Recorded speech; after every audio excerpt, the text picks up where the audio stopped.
Welcome sa EE Lectures, bali para sa episode 14 natin sa AC Machines. Ang pag-uusapan naman natin ay power stages ng isang induction motor. Tara na!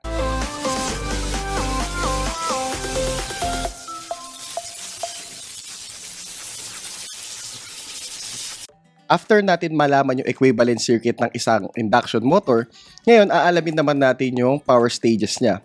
Kung paano yung ginawa natin sa lecture natin sa DC generator at DC motor, ganun lang din yung i-apply natin sa induction motor. So para sa induction motor, ito yung power stages niya. So yung stator iron loss, which is consists of eddy and hysteresis loss, or sabihin natin yung no load loss niya. So nagdedepende pa rin siya sa supply frequency at dun sa flux density ng core. So practical na constant siya kapag sa induction motor. Binibigay na lang basta yung stator core loss mo. Yung iron loss naman dun sa rotor, since may tin sheets din siya, diba? Dun sa unang video natin dito sa induction motor. However, negligible kasi yung frequency dun sa rotor is napakaliit lang. At nakita naman natin yung sa mga problem na sinolve natin kamakailan, no? So, maliit lang siya under running condition because of slip. Kaya masyado siyang maliit, kaya pwede siyang i-disregard. So, yung total rotor copper loss is equal sa 3I sub 2 or yung nasa rotor side squared R. So, yung R2 is yung resistance dun sa rotor side. So, ngayon, tignan natin yung power stages dun sa induction motor. So, magsisimula tayo sa primary side, which is yung stator. So, meron tayong stator power input or yung SPI. Since 3-phase ang motor natin, ang equation ng power natin is square root of 3 VLIL cosine theta or 3 B-phase I-phase cosine theta. So, dadaloy na ngayon yung kuryente ngayon doon sa stator winding na kung saan magkakaroon tayo ng stator copper loss na yung formula natin doon is 3I squared R pa din. 3 dahil 3-phase, I sub 1 dahil ang stator is considered na primary. And then, magkakaroon tayo ng stator iron loss which is constant. Pagkatapos, magkakaroon na tayo ng tinatawag na stator power output. Sabihin natin, stator power output or SPO. Ngayon, kung wala man lang tayong loss dun sa air gap, yung stator power output natin, magiging equal siya dito sa rotor power input. Which yung formula natin is 3I sub 2 squared, so R2 over S. So yan na yung sa buong rotor. Which composed of rotor copper loss at saka yung power deliver sa load natin. So yung rotor copper loss nga natin, katulad kanina, is 3I squared R. Yung I dun is 2, tapos yung R is 2. After magkaroon tayo ng rotor copper loss, magkakaroon na tayo ng mechanical power develop dun sa rotor or yung RPD. So yung RPD is 3I squared RL or yung RL natin, diba, is R2 multiplied by 1 over S minus 1. So once na umiikot na yung rotor natin, diba, magkakaroon ng friction and windage loss na kung saan, let's say, kung meron tayong 3-phase na electric fan, eto na yung nasa LEC or yung nasa blades ng fan. Yung rotor power output, RPO, or yung BHP. So, ayan yung power stages ng isang induction motor. So, kung gusto natin ng mas magandang view, ganito yung itsura niya. So, meron tayong electrical power input, tapos magkakaroon tayo ng stator copper loss at stator iron loss. And then, yung power na natira doon, yun yung papadala natin doon sa rotor. So, magkakaroon na tayo ng active power input doon sa rotor. Tapos once na dumalo yung electricity doon sa rotor, magkakaroon tayo ng tinatawag na rotor copper loss. At yung available power mo na umikot, siya na yung gross mechanical power, PM or RPD. So yung coupling, syempre merong windage and friction loss yan, kaya merong bawas pa. At ayun, magkakaroon ka na ng shop power mo. So ganyan lang siya kadali. Ngayon, punta naman tayo dun sa torque developed by an induction motor. Ang gagawin ko dito is yung katulad ng ginawa ko doon sa paunang lecture doon sa DC motor kung paano ako nag-derive ng formula ng torque. Ngayon, ang gawin natin, diretso na tayo doon. Di ba yung general formula ng torque natin with respect to power is 60 all over 2 pi multiply by P over N. Ganyan siya. Diniscuss ko din dun sa lecture ng DC motor yung pagkakaiba nila gross torque, electromagnetic torque, torque develop, kala useful torque, output torque, no? Or net torque. So, ito lang yung basic na formula, pero nangyayari na modify lang yung P dun sa equation. Ngayon, meron tayong kakaibang nangyayari sa induction motor. Kasi nga, di ba, meron tayong tinatawag na stator speed at rotor speed. So, ang gross torque natin, or kung saan una nagsimula yung torque, no, pwede mo siya i-express in two ways.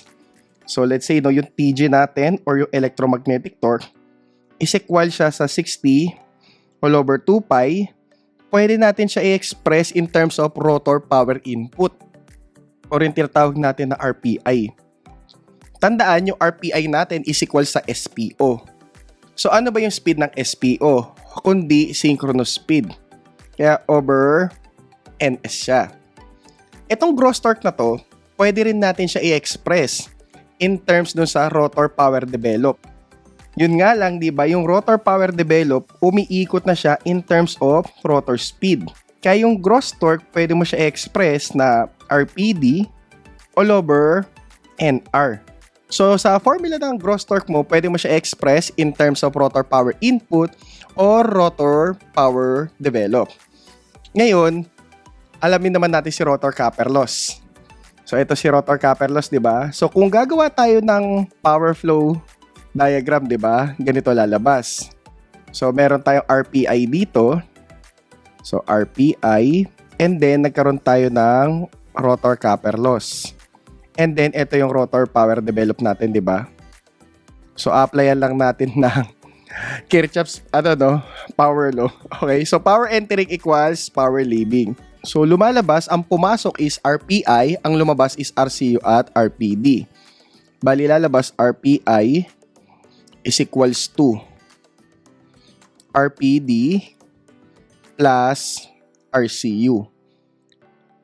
Yung formula ng RCU natin, which is 3I squared R, di ba? Or I sub 2 squared R2. Pero pwede natin siya i-express in terms of RPD at RPI. Bali, ang mangyayari ngayon is RPI minus RPD. Kapag pinag-transpose natin niya mga formula nila. Ngayon, kung itong dalawang ito i-express natin in terms of power, yung mga gross torque nila, ganito mangyayari dyan. So, yung RPI natin is equals to, so 2 pi TG, so NS all over 60 for RPI. And then yung RPD naman magiging 2 pi TG, pero siya ay NR all over 60. So ngayon ang gagawin natin, i-extract natin yung 2 pi TG over 60. So mangyayari yung RCU is equals to 2 pi TG all over 60, tapos NS minus NR. Okay? Na itong RCU na to, pag dinivide natin yan sa RPI, let's say, di ba, ito, yan, divide natin sa RPI, yung formula ng RCU ngayon. Ang formula ng RPI, di ba, is 2 pi TG NS all over 60. So, mangyayari ngayon, makakancel itong term na to. Okay?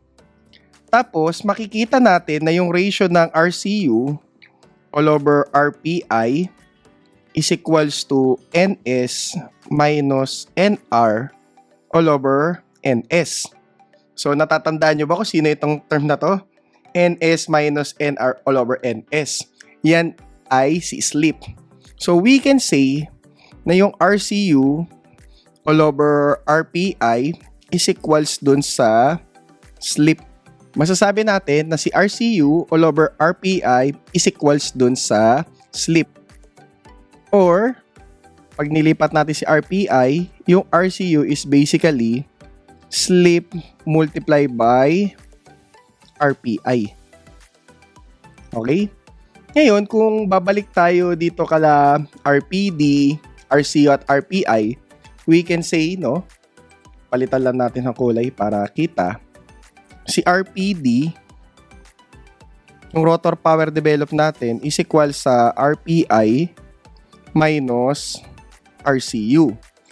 Pero 'di ba, si RPI tapos minus si RCU is equal sa slip multiply by RPI.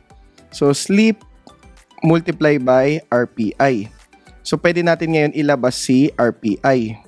So lalabas yung rotor power develop natin is equal sa RPI 1 minus slip. Okay? And then, kapag nilipat natin si RPI, ganito yung mangyayari. So, 1 minus slip is equals to RPD all over RPI. May naalala ba kayo dyan? Okay? So, recall lang natin dun sa unang discussion natin. Diba si NR is equal sa NS 1 minus slip. Okay? So kapag tinranspose mo yan, lalabas si 1 minus slip is equals to NR all over NS. So we can say na yung RPD over RPI is equal sa NR all over NS. So, yan yung tinatawag na rotor efficiency. At kita naman natin kanina, di ba, na si RPI is nakatoka kay stator speed at si RPD naman ay nakatoka kay rotor speed. And then last, i-express naman natin si RPD in terms of RCU. Bali, ang mangyayari dyan, RPD is equals to RCU all over slip minus RCU. So, kapag nilabas natin yan, so si RCU, okay, multiply by 1 over S minus 1. Ayan si RPD. So, kung naalala ninyo, di ba, yung sa resistance natin, yung RL natin is equal sa R2 multiply by 1 over S minus 1. So, parang umiikot-ikot lang sila, di ba? Na kung saan nga, ayun, sinabi natin na yung R2 na part is representation ng RCU. At yung RL naman is representation ng rotor power develop. So, ayan yung mga discussion natin patungkol dun sa power stages sa induction motor. So, diniscuss lang natin kung paano nagfo-flow yung power, sino yung mga nagiging loss, at ano yung parang pinaka power output mo. At yung ginawa natin is nagpaikot-ikot tayo ng mga formula kasi nga pwede mo i-express yung mga ibang bagay in terms of rotor speed or stator speed. So, tandaan, meron tayong tinatawag na shop output, no? Ito na yung pinakahuli. Ito yung iba't ibang term niya, useful torque, output torque, yan yung mga adjective na nilalagay dyan, net torque. So, ang formula niya is halos kamukha pa rin neto, or sabihin natin, di ba, shaft torque. So, base form pa din yung gagamitin mo dyan. So, TSH is equal sa 60 all over 2 pi, okay, multiply by. So, yung pinaka-power na dito is yung rotor power output at yung speed mo is yung rotor speed. NR. Just in case na walang binigay na friction and windage loss, masasabi natin na yung RPD is equals to RPO. Just in case lang na wala. Pero yun, kung nagtatanong ng shaft torque, yun nasa pinakalabas. Sabihin natin, di ba, hélice ito ng electric fan. Ano yung torque na nandito? Compare dito, di ba? So, kung hanapin mo yung torque nito, ito yung magiging formula mo. So, 60 over 2 pi multiply by RPO all over NR. So, tingin ko, pwede na tayo mag-solve ng mga problem with regard sa power stages ng induction motor. Para sa problem number 1, the power input to the rotor of 440 volts, 50 Hz, 6-pole, ang dami, no? Data. 3-phase induction motor is 80 kilowatts. Lagay muna natin yan, no? Yung power input daw sa rotor. Hindi yung power input ng motor, power input ng rotor. So, ibig sabihin yan ay RPI. So, RPI is equals to 80 kilowatts. Tapos meron tayong supply voltage, VSL, na 440 volts. Meron tayong frequency na 50 Hz. Yan na din yung magiging stator frequency mo. 6 pole. Hindi natin alam kung may gamit yan. Check na lang natin mamaya. So yan, di ba? The electromotive force is observed to make 100 complete alterations per minute. Pwede natin masabi yan si FR. So yung FR natin is 100 cycles. Kasi 'di ba yung alteration, isang cycle 'yun. So cycle per minute. Hindi pa siya naka-hertz kasi cycles per seconds ang hertz. So ito cycles per minute. So ngayon ang tinatanong, ito yung mga required natin. So ano daw yung slip? Hindi sinabing percent slip, no? Slip lang. And then rotor speed, NR. And then last, rotor copper loss per phase. Sabihin natin RCU. So ngayon, solve na natin yan. Solution. Ang unang kailangan natin gawin dyan is ipantay muna natin, no, yung frequency ng rotor natin papuntang hertz para makuha natin yung slip. Lalabas kasi, di ba, yung FR is equal sa slip multiply doon sa stator frequency. Di lalabas dito, di ba? So, meron tayong 100 cycle per minute. Gagawin natin cycles per second yan. So, 1 minute all over 60 seconds. So, para pag na-cancel yan, siya ay cycles per second na. Is equals to slip tapos 50 Hz. Ano ibig sabihin nito? Pwede na tayo mag-perform ng shape solve dito, no? Makukuha na natin yung slip. So, yung slip natin is equals to, so 100 multiply by 1 over 60 is equals to, so yung slip natin multiply by 50 Hz. So, shape solve. So, 0.033 or sabihin natin 3.33% kung percent slip. Pero okay na to, 0.033. So, ayan na yung slip natin. Ngayon, para malaman yung rotor speed, NR siya, di ba? Yung NR natin, base nga doon sa sinulat ko kanina, equal siya sa NS multiply by 1 minus slip. So, may slip na tayo, wala pa tayong NS. Kukunin lang natin yung NS. Yung NS natin is equal sa frequency multiply by 120 all over P. So, ayun pala yung gamit ng pole. So, once na makuha natin yung NS, makakuha na tayo ng NR. Kaya yung NR natin is equals to 50 Hz multiply by 120, okay, all over, so 6 pole, tapos 1 minus 0.033. So, magkakaroon na tayo ng rotor speed. So, yung rotor speed natin is equals to, so lipat natin dito. So, jump pack na natin, no? So, 120 multiply by 50 all over 6. Tapos, 1 minus X. Since nakastore sa X yung slip natin. So, ayan yung rotor speed natin. 966.67 RPM. So, 966.67 RPM. And then, para dun sa huli, ang hinahanap is yung rotor copper loss per phase. Tandaan yung term na ginamit sa dulo, per phase. So, kung i-apply natin yung nakuha nating formula kanina, di ba? Na kung saan yung RCU is equal sa slip multiply doon sa RPI. So, yung makukuha mo dyan is yung total rotor copper loss. Hindi pa yan per phase.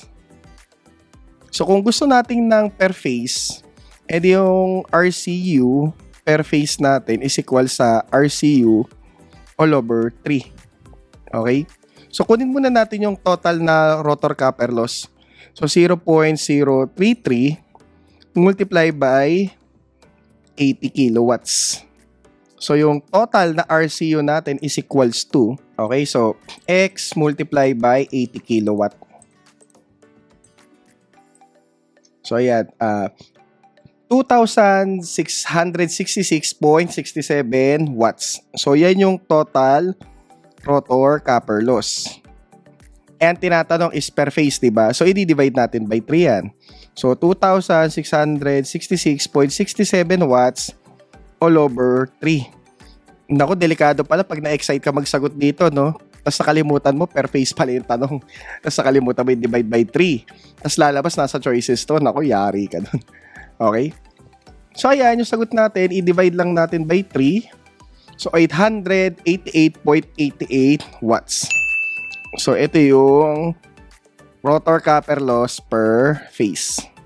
At ayan yung mga sagot natin para sa problem number 1. Para sa problem number 2, so meron tayong 440 volts. So, lagay natin VL or VSL. 440 volts. So, 3 phase, tapos 50 hertz daw. 4 pole. Check natin kung magagamit natin yung mga yan, no?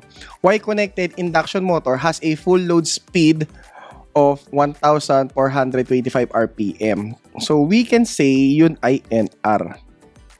Kasi yun naman yung usable mong speed. 1,425 RPM. Na itong rotor na to, let's say Z2, meron siya impedance na 0.4 plus J4 ohms. And then, meron tayong rotor stator turns ratio of 0.8. Sinabi, di ba, rotor? Ang rotor natin, di ba, is si secondary side. Secondary side. Ang stator natin is kinikilala nating primary. Okay, primary side. Of 0.8. Kaya pwede natin masabi na E sub 2 all over E sub 1 is equals to 0.8. Base yan sa pagkakadiscuss ng problem. So ngayon, ito yung tinatanong sa atin, required. Ano daw yung full load torque? Okay, so TFL. Malamang nagper-pertain ito dun sa pinaka-loob. Okay, yung torque develop. Tapos, rotor current and full load rotor copper loss. So, yung I2, lagyan na lang natin dito, no? So, let's say yung gross torque, tinatanong, and then yung I2, tsaka yung RCU. Pagkatapos yung huli, power output if the windage and friction losses amount to 500 watts. Sabihin natin RPO. Ayan yung mga pinapahanap sa atin sa problem number 2. Ngayon, sagutan na natin yan. So, solution. Masasabi ko, no, dun sa full load torque, mas magandang kunin na natin yung rotor power current, no? Okay. Tapos, makukuha na rin natin yung full load torque. Kasi, di ba yung torque natin, let's say yung TG, is equal sa 60 all over 2 pi. Tapos, multiply by, so, RPD all over NR. Tapos, yung RPD natin, di ba, is 3 I sub 2 squared RL. Na kung saan, si RL mo is si R2. Okay? Tapos, multiply by 1 over S minus 1. So, yeah, kapag nakuha natin yan, makukuha na natin si gross torque. So, ibig sabihin, part ng pagkuha ng torque is kunin muna si current. Okay? E di kunin muna natin si current. So, si current natin, I sub 2 natin, gagamitin natin yung ginamit natin dun sa isang lecture. Ako saan yung I sub 2 is express na lang natin na buo yung E sub 2 pati yung reactance. At tapos yung tatamaan ng slip is si R2.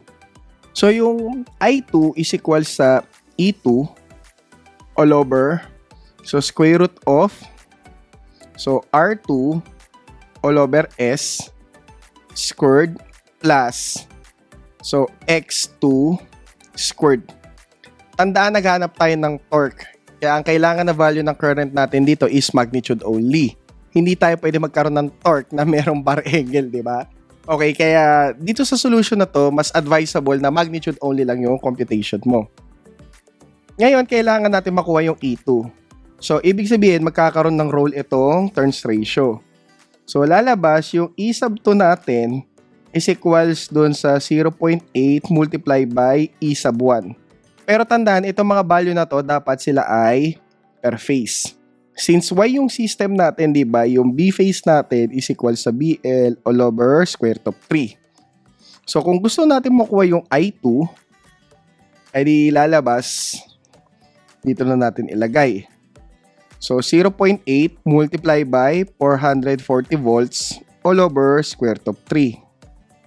Tapos, all over malaking square root. So, ngayon, dito tayo magkakaroon ng problema, no? Hindi pa pala natin nakukuha yung slip.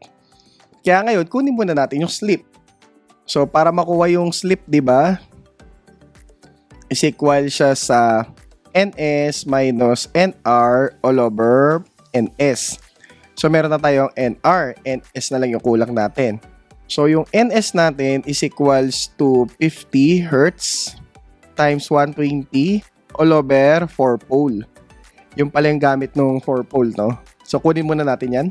Okay, so 120 multiply by 50 all over 4 is equals to 1,500.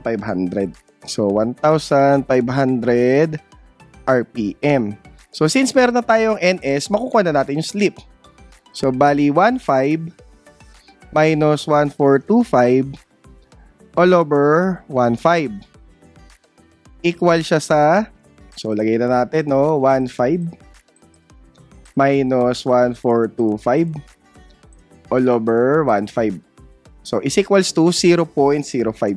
So, meron na tayong slip. So, since may slip na tayo, masasolve na natin to. So, 0.4 all over 0.05 squared plus, so 4 squared. Makukuha na natin yung I2. So, yung I2 natin is equals to, so 0.8 multiply by 440 all over square root of 3. All over, so yung malaking square root natin, so 0.4 ohms all over 0.05, which is yung slip natin. So, squared plus 4 squared. So, yung I2 natin is equals to 22.721 amperes. So, 22.721 amperes. Okay? So, since may I2 na tayo, pwede na tayo makapag-solve ng gross torque natin. So, pwede ganito yung gawin natin dyan. So, TG is equals to, ibahin ko na lang ng kulay. So, 60 all over 2 pi, okay, multiply by, so, yung 3 natin, di ba? 3 multiply by I sub 2 squared, tapos si R2 multiply by 1 over S minus 1 all over NR. So, medyo jump pack yung formula. Dito na lang natin siya ilagay para meron pa tayong masagot dito doon sa power output. Baka mawala na ng space. So, 60 all over 2 pi. Okay, so multiply by, so 3. Tapos, 22.721 ampere squared. And then, multiply by, so 0.4 multiply by 1 over 0.05 minus 1. Okay? All over. So, 1,425 RPM. So, ayan, masosolve na natin si gross torque natin. So, ang gross torque natin is equals to, store lang natin tong kuryente natin sa letter C. So, ayan, okay na tayo. So, 60 all over 2 pi. Okay, so multiply by, so 3. Tapos C squared. Tapos multiply by 0.4. Tapos yung 0.4, naka-multiply by 1 over 0.05. Tapos minus 1. So, ingat sa mga symbols of grouping. All over 1,425 RPM. So, yung torque natin is 78.879 Newton meter. Okay, so sulat na natin. 78.879 Newton meter. So, may gross torque na tayo. Ngayon, kunin naman natin yung rotor copper loss. Sa rotor copper loss natin, ang pwede pala natin gawin dyan, ganito. Okay. Yung RCU kasi natin is equal sa slip multiply by RPI. Okay? Eh yung RPI natin, di ba? So, 3 I sub 2 squared R2 all over S. Or sabihin natin, ayun, makakancel yung slip. So, 3 I sub 2 squared R2. So, okay na siya. Okay, so yung rotor copper loss natin is equal sa 3. So, 22.721 ampere squared times R2. So, ano ba yung R2? 0.4 ohms. So, yung rotor copper loss natin is equals to, okay, so save na lang natin to just in case na kailangan. So, nasa F siya. So, 3 C squared tapos 0.4. So, ayan, 619, 619, Rey Mysterio, no?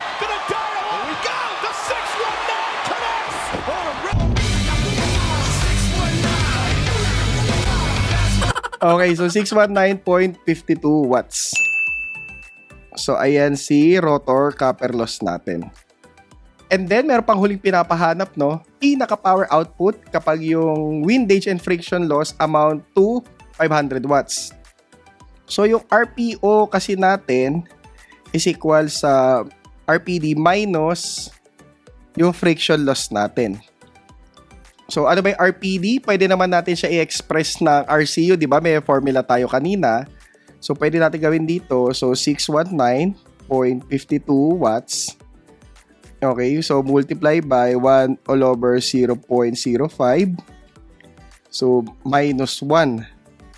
Tapos, minus 500 watts.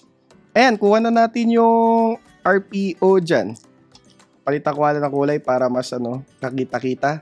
So, kung alam mo, paikot-ikutin yung mga formula ginawa natin kanina, mas dadali yung problem. So, it takes amount of practice.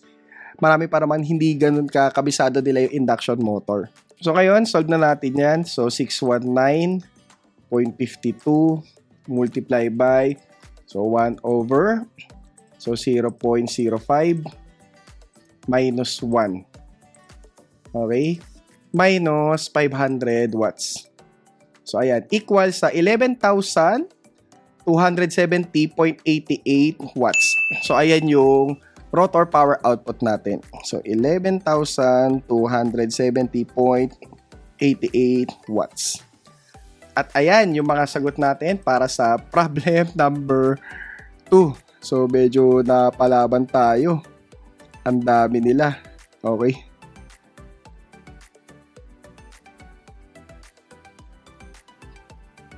And then, for our last problem, meron tayong power input sa 3-phase induction motor na 60 kilowatt. Tandaan na, power input daw dun sa motor. So, ibig sabihin yan ay SPI. So, 60 kilowatts. Tapos, yung stator losses, so, ibig sabihin, combined na SCU plus stator iron loss. So, pangalanan na lang natin siya na SL na 1 kilowatt. Ngayon ang tinatanong, find the mechanical power developed. So, yung PM, sabihin natin yung mga required natin, ang hinahanap is yung PM or RPD. And the rotor copper loss per phase. Naku, ayan na naman yung RCU per phase natin. If the motor is running with a slip of 3%. So, slip na 3%. So, ngayon, solve na natin yan. Solution. So, para makuha yung RPD or RPM, di ba, dinerive nga natin kanina, RPD is equal sa RPI 1 minus slip. So, wala na tayong problema sa slip, meron na. Ang kulang na lang natin is RPI. So, tandaan, di ba, sinulat ko kanina na yung stator power output, kung walang loss dun sa air gap, is equal sa RPI. At the same time, yung SPO na yan is equal yan sa stator power input minus yung mga stator losses. So, we can say kung i-jump pack mo to, yung rotor power develop natin is equals to, so 60 kilowatt minus 1 kilowatt. So ayan, stator power output na siya or rotor power input. So multiply by 1 minus 0.03. So yung rotor power develop is equals to, okay, so symbols of grouping lang natin, 60 kilowatt minus 1 kilowatt, edi 59 yan, di ba? So 1 minus 0.03. So ang rotor power develop natin is equals to, so 57,230 watts.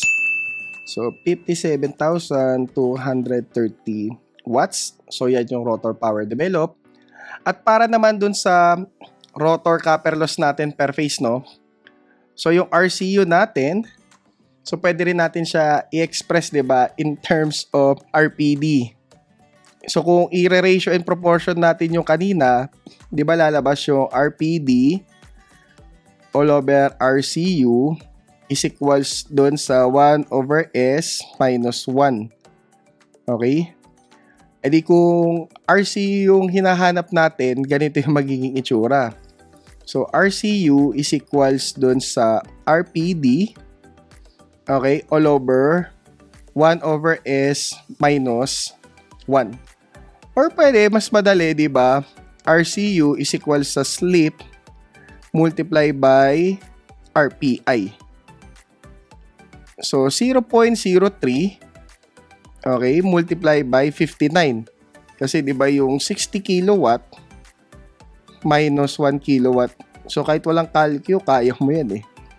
So, yung RCU natin na total, tandaan, total pa lang yan is equals to, so, 0.03 multiply by 59 kilowatts. So, is equals to 1,770. Okay? Watts. So, RCU na total yan. Kaya yung RCU per phase natin is equals to 1,770 watts all over 3. So, equal siya sa divided by 3. So, 590 watts. At ayan yung mga rotor copper loss mo per phase. At dito nagtatapos, no, yung lecture discussion natin patungkol dun sa power stages sa induction motor. So sa susunod na lecture natin dito sa AC machines, no, na nasa induction motor na tayo, ang isusunod naman natin is yung torque, yung starting at running condition ng torque at iba't ibang formula pa about torque. Ang ginawa lang natin ngayon is nag-focus muna tayo dun sa power at sum of torque, kung paano natin nakukuha yung torque, no, by using yung power formula or yung mga I squared R. So sa susunod na topic discussion natin, yung tipong pwede na tayong hindi gumamit ng I or nakikita pa rin natin yung I dun. At ano yung pinagkaiba ng starting condition dun sa running condition. So if you find na helpful itong video natin, no, please share it sa mga classmates niyo para sama-sama tayo lumakas yung mga foundations natin sa EE subject. So see you sa mga future episodes dito sa EE Lectures and the Lord of Stories podcast. Bye!